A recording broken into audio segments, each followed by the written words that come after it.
Book 5, Chapter 1, Love as the Alchemical Mirror, Twin Flames, Projection, and Volitional Mastery. Love as the Alchemical Mirror. Love, in its many forms, acts as one of the most powerful alchemical forces for transformation.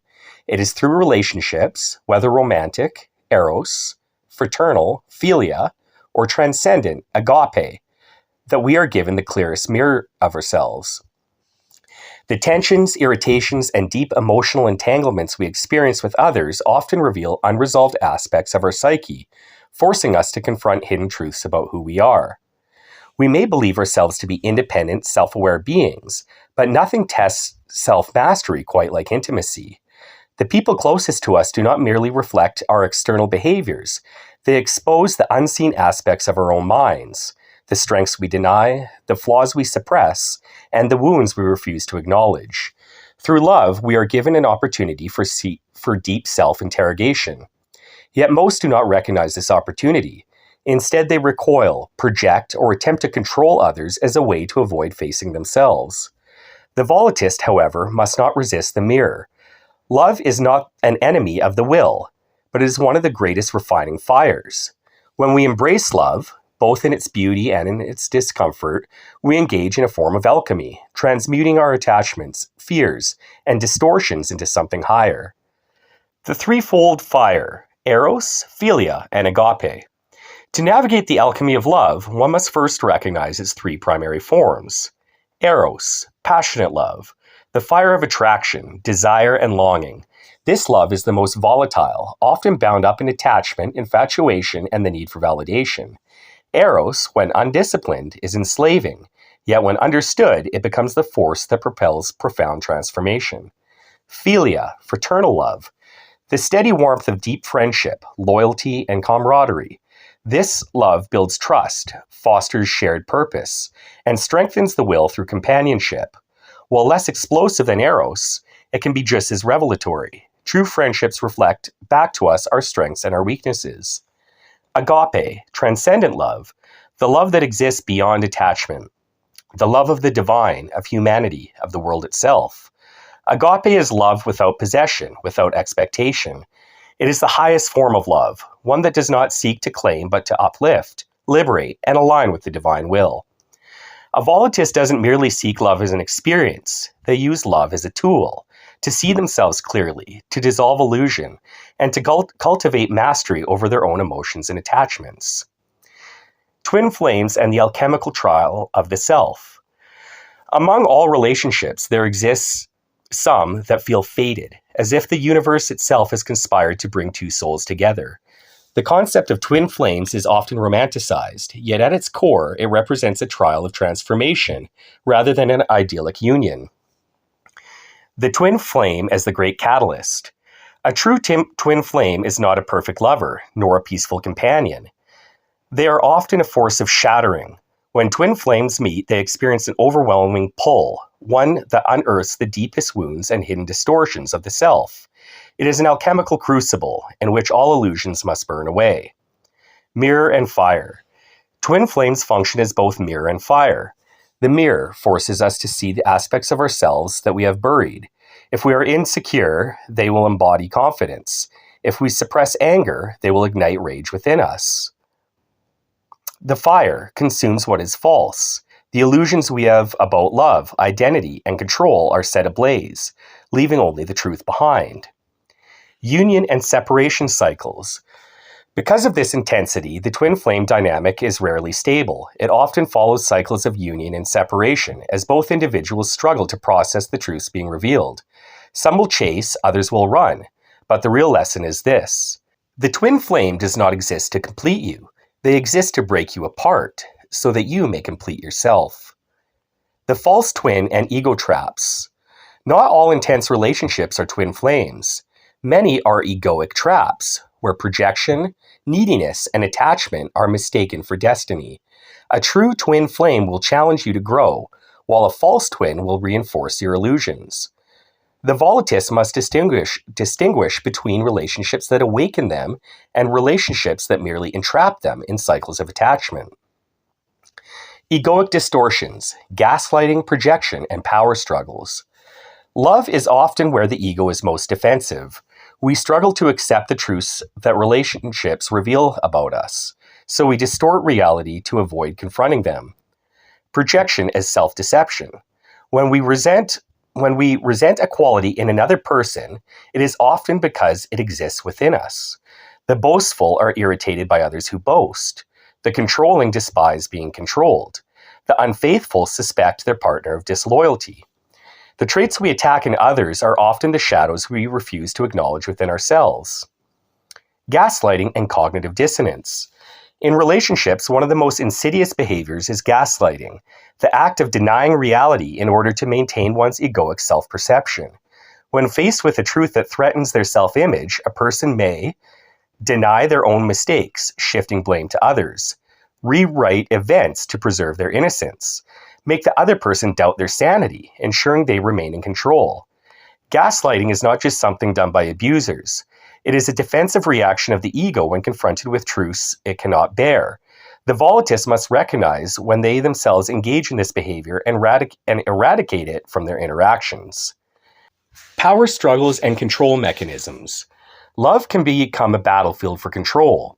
Those who fear losing power in relationships often exert domination over their partners, ensuring they never feel vulnerable themselves. This is an illusion. One who seeks control is, by definition, controlled by their own fear.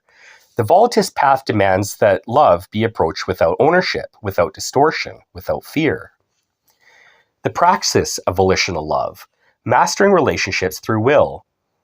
To truly harness love as an alchemical force, the Volitist must cultivate awareness, discipline, and liberation in their relationships. Mirror work and relationship journaling. After every significant emotional reaction in a relationship, ask, what within me is being reflected? Identify patterns. Do the same types of people trigger you?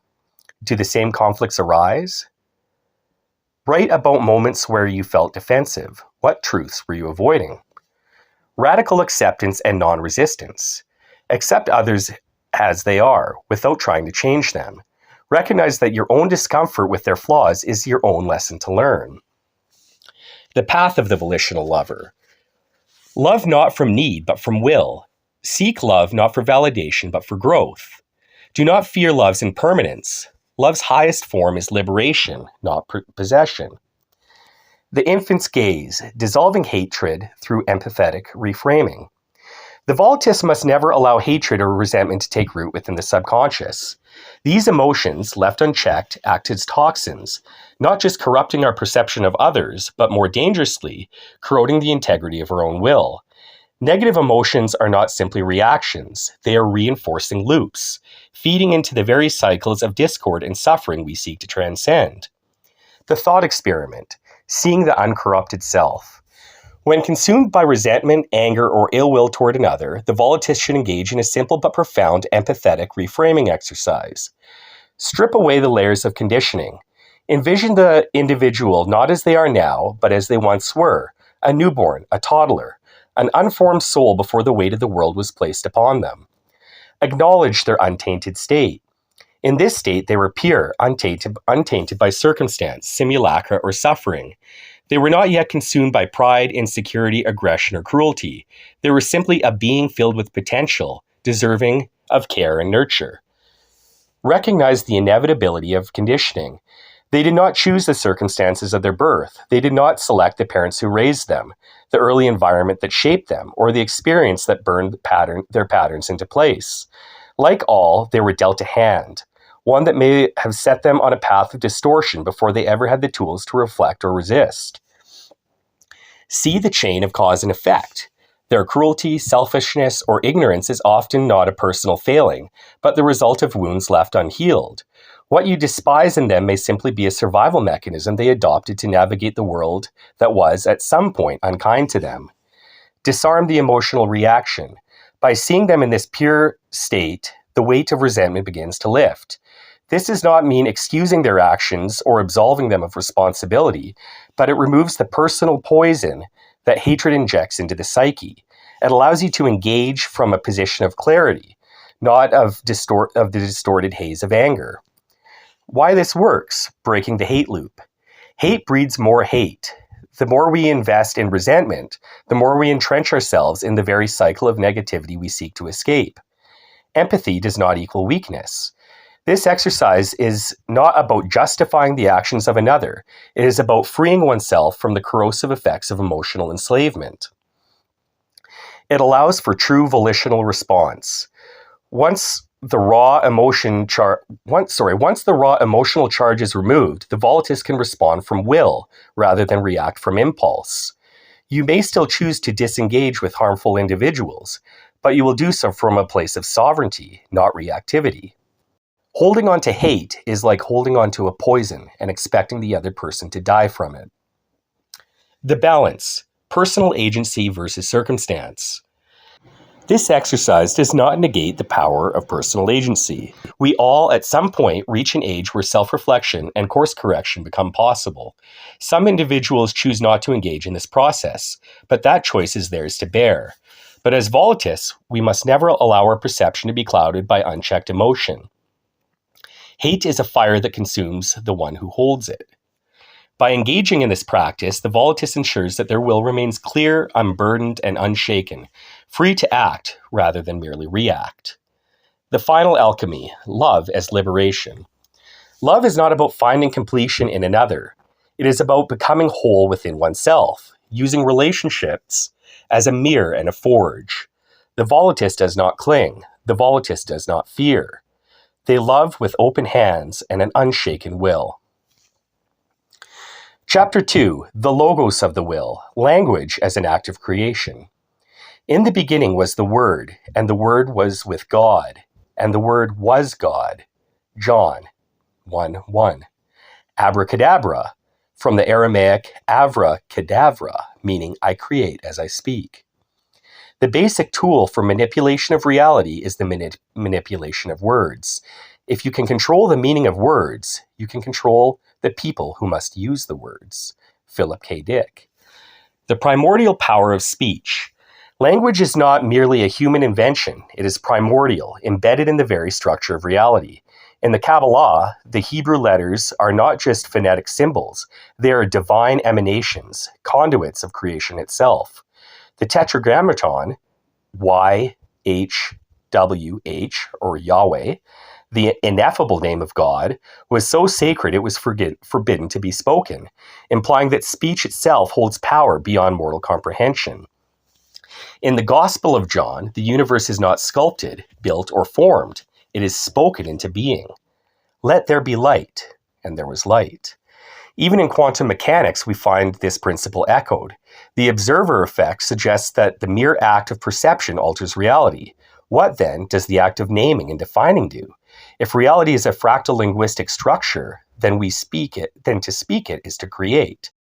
Philip K. Dick speculated that language may be a self-replicating system, akin to DNA, suggesting that words themselves evolve, take on a life of their own, and restructure the very world they inhabit. Jean Baudrillard, in his postmodern critique, pointed out that language no longer refers to reality itself, but only to other words, signs, and simulacra, creating a world where meaning is untethered from the real.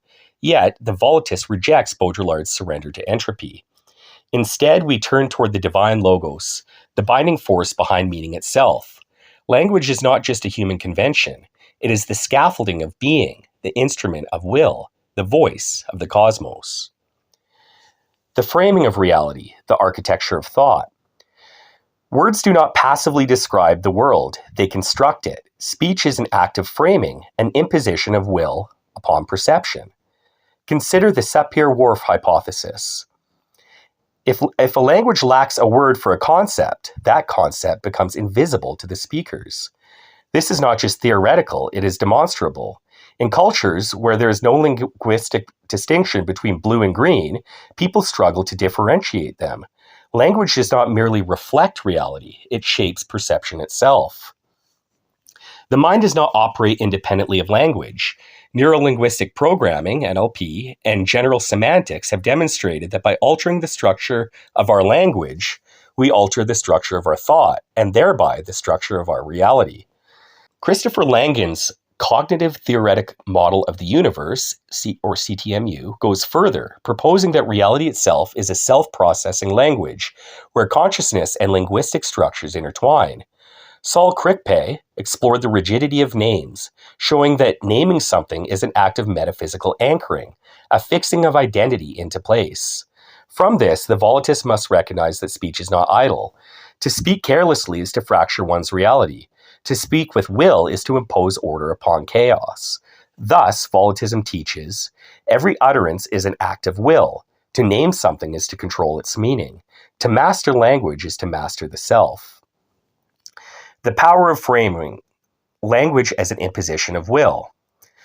The postmodernists correctly identified that language does not neutrally reflect reality. It shapes it. Political rhetoric molds national identity and public sentiment. Marketing language hijacks perception, making the useless seem necessary. Identity labels define and confine individuals with preordained narratives. These are not passive descriptions.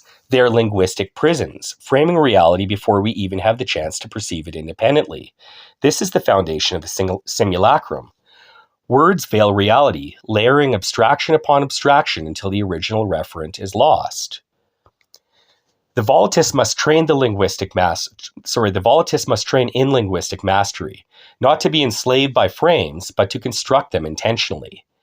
One who does not control their language does not control their mind. The praxis of the volitional logos. To reclaim the sovereignty of speech, the Volitists must adopt a disciplined linguistic praxis. Speak with precision. Never allow words to become detached from their intended force. Speak what you mean, and mean what you speak. Beware of framing. Every interaction involves frames. Be aware of those imposing them. If you do not frame reality, someone else will do it for you. Recognize the self-scripting nature of speech. The words you use about yourself become the script you live by. Avoid self-defeating language. Speak in alignment with your highest will. Practice sacred silence. Sometimes the most powerful use of language is abstaining from speech altogether. The Volitist speaks only when necessary. Words are sacred. To control one's language is to control one's psyche. To master language is to master the material and immaterial realms alike. Language as a reflection of the archetypal divine. If speech is an act of creation, what is its archetypal reflection? It is the breath of the divine, the vibratory structure of the cosmos. Consider Om, in Hinduism, the primordial vibration of existence. Tetragrammaton, Yahweh, YHWH, the sacred unspoken name of God. The logos of the Stoics, the rational structure of the universe. Mantras of Tantra, binding consciousness to divine reality. Language is not merely human, it is the bridge between the finite and the infinite, between thought and manifestation, between will and becoming. The volitional logos as reality architect. The postmodernists deconstructed meaning, but failed to reconstruct it. They exposed the illusions within language, but were blind to the divine logos, the inherent emergence of truth. The Volitist understands that language is not just a tool for communication, nor merely a web of signs without reference. It is an instrument of creation, of projection of the will, an emanation of the divine mind. Thus, to master language is to master existence. To speak with clarity, precision, and purpose is to bend reality toward will. Let it be understood. Every word is an act of creation.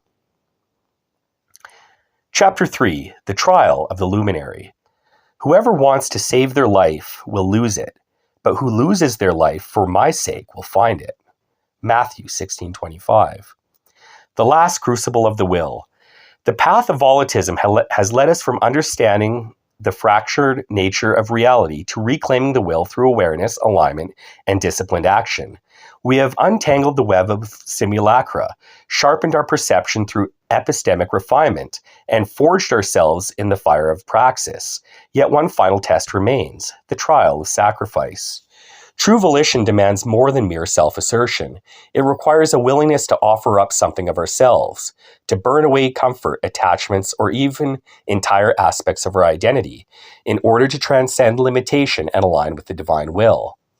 Many seek power without cost, wisdom without suffering, and transformation without surrender. But in truth, all great becoming is accompanied by a trial of relinquishment. The luminary must pass through a sacrifice, not as a burden, but as the ultimate act of conscious will. Sacrifice as the forge of the self. Sacrifice in its truest form is not merely loss, it is an alchemical transformation and transmutation. The Volitist does not sacrifice arbitrarily nor in self-flagellation, but does so as an act of willed transformation. Sacrifice can come in many forms. Volitional sacrifice, giving up comforts, indulgences, or distractions to sharpen the mind and purify intent. Examples: asceticism, fasting, voluntary hardship. Creative sacrifice, the deconstruction or surrender of an old creation to birth something greater. Examples: artists burning away unfinished works, writers abandoning flawed manuscripts, inventors discarding failed prototypes. Ethical sacrifice, the willingness to pay a personal price for the sake of higher values. Examples: speaking truth at a personal cost, refusing to comply with corruption, taking a principled stand. Existential sacrifice, the surrender of an old identity, belief system, or worldview that has become something new, or physically giving up one's security, comfort, or even life in service of something higher. Examples: shedding a false self, embracing radical change, undergoing spiritual rebirth, or Lawrence Oates, see below, stepping into the blizzard, a soldier throwing themselves on a grenade, or a fireman running into a burning house to save another. Material sacrifice, giving up something at real cost, your time, resources, or even bodily well-being. For example, giving away your coat in freezing weather, working tirelessly for someone else's survival, carrying another's burden at great personal expense. Egoic sacrifice, voluntarily swallowing pride, relinquishing status, or taking blame for the sake of a greater cause. Example: a leader accepting fault to shield their team, yielding in a debate to preserve harmony, abandoning recognition for unseen service. Each of these sacrifices mimics the cosmic process itself. Just as entropy dismantles, allowing new order to emerge, so too must the Volitists accept the necessary forms of relinquishment. In sacrifice, we do not merely lose, we reforge. The paradox of fear and transcendence. Sacrifice is terrifying because it forces a confrontation with impermanence and ego death. Yet it is precisely this fear that makes it so potent. A coward flees the sacrifice and remains chained to their lesser self. A reckless fool throws themselves into destruction without purpose. But the Volitists wield sacrifice consciously as a tool, allowing it to carve away weakness, illusion, and stagnation. This is the trial of the luminary: to feel the fear but act regardless, to surrender willingly without resentment, to endure the fire and emerge refined. The archetypal path of the sacrificial luminary. Throughout history, those who achieved true mastery understood sacrifice not as suffering, but as the crucible of becoming. They walked the path of the sacrificial luminary, willingly paying the cost for transformation. Siddhartha Gautama sacrificed his princely life, his comforts, and his attachments to attain enlightenment. Joan of Arc sacrificed her personal safety to heed divine conviction, reshaping history. Nietzsche sacrificed societal acceptance and even his own sanity in the pursuit of raw, unfiltered truth. Viktor Frankl suffered the loss of everything, yet used his suffering to forge a philosophy of meaning. The mythical phoenix is consumed in flame only to rise anew, stronger, purer, reborn. Lawrence Oates and his legendary act of self-sacrifice during the ill-fated Terra Nova expedition. His final words, "I am just going outside and I may be some time," are one of the most haunting and noble examples of voluntary sacrifice in human history. Oates, suffering from severe frostbite and gangrene, knew that his deteriorating condition was slowing down the team's desperate attempt to return from the South Pole. Instead of forcing his comrades to wait for his inevitable demise, he made the ultimate sacrifice, walking out into the freezing Antarctic blizzard, alone, knowing he would not return. He did this not as an act of despair, but of defiant will, choosing to give up his life for his fellow explorers so that his fellow explorers had a greater chance of survival. Oates' story exemplifies the highest echelon of volitional sacrifice, one that goes beyond self-mastery into profound alignment with something greater than the self. He did not simply endure suffering, he chose it willingly, embraced it fully, and made it meaningful. Each of these figures embraced the death of something old to give birth to something greater. This is the final challenge of Volitism. To become more, we must be willing to let go. The ritual of offering. The Volitist does not merely theorize sacrifice, they practice it. To conclude the journey, one must undergo a ritual of offering, the final act of volitional sacrifice. Select something to offer. This must be meaningful, something that holds weight in your life. It may be an indulgence, an attachment, an outdated belief, or even a cherished object. Contemplate its grip. Reflect on how it binds you, how it shapes your habits, and whether it serves your becoming. Create a ceremony of surrender. Symbolically destroy, relinquish, or give away what no longer serves your highest will. If it's a habit or indulgent, commit to severance. If it's an object, burn it, bury it, or release it into the world. Witness the transformation. Do not lament the loss. Observe what emerges in the void left behind. Strength, clarity, liberation. The mark of true sacrifice is that it carves away illusion to reveal something greater underneath. The ritual of living sacrifice. Unlike the previous ritual of offering, which focuses on personal relinquishment, this ritual demands outward action, a sacrifice that serves another being, be it human, animal, or even a broader cause. Find a need that demands cost. Seek an opportunity where helping another will cost you something significant, be it comfort, security, or well-being. Engage in the act without hesitation. Do not overthink. Act. Give what is needed fully without resentment or expectation. Witness the weight of the gift. Reflect not on what you lost, but on what was gained by another. See how the will, when given freely, becomes something far greater than the self.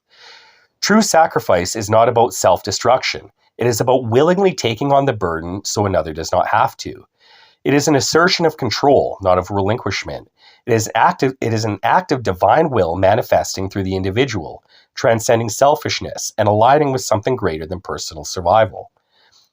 Sacrifice is the final secret of Volitism, that the will is not only strengthened through struggle, but through the conscious sacrifice of self in service of something beyond it. The fractured light, at last, realigns. The pilgrim of the fractured light. The shattering. There once was a light that was whole. It was neither bright nor dim, neither moving nor still. It simply was. Within it, all things lay in perfect unity, indistinct yet complete. But the light longed to see itself, and so it fractured. A great shattering sent thousands and thousands of shards scattering into the abyss. Each shard carried a piece of the whole, yet in breaking away, they forgot who they were. In time, they became souls, wandering through shadowed lands, seeking what was lost but could not be named. Thus, the world was born, and in this world, there was a man, the sleeping pilgrim. The man had no name, for he had never chosen one. He lived as all others lived, moving where the winds of the world blew him, thinking the thoughts given to him, dreaming the dreams placed in his mind. He was a child of comfort and sorrow, lulled by the hum of familiar illusions. Yet at night, he felt a quiet ache of something unremembered. One evening, he found himself before a still black lake, its waters like polished obsidian. When he gazed into it, he saw not his reflection, but a great broken mirror beneath the surface, cracked and webbed, stretching endlessly into darkness. And there, between the fractures, he saw something watching him back. A voice not heard but felt rippled through the air. "Why do you sleep?" The man opened his mouth to answer, but no words came. He did not know that he was asleep. The reflection shifted, the cracks in the mirror widened, and from them poured the web of simulacra, writhing tendrils of tangled images and whispered words. A great shadow of shifting forms rose from the depths, its voice 1,000 voices. "Be still, rest in us, there is nothing beyond." And for the first time in his life, the man did not believe it. So he stepped forward into the lake and into the unknown, and he fell. The descent. Down, down, down he plunged through the veils of images that were not his own.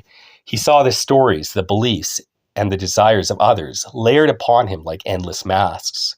And in that fall, he realized he did not know which face was truly his.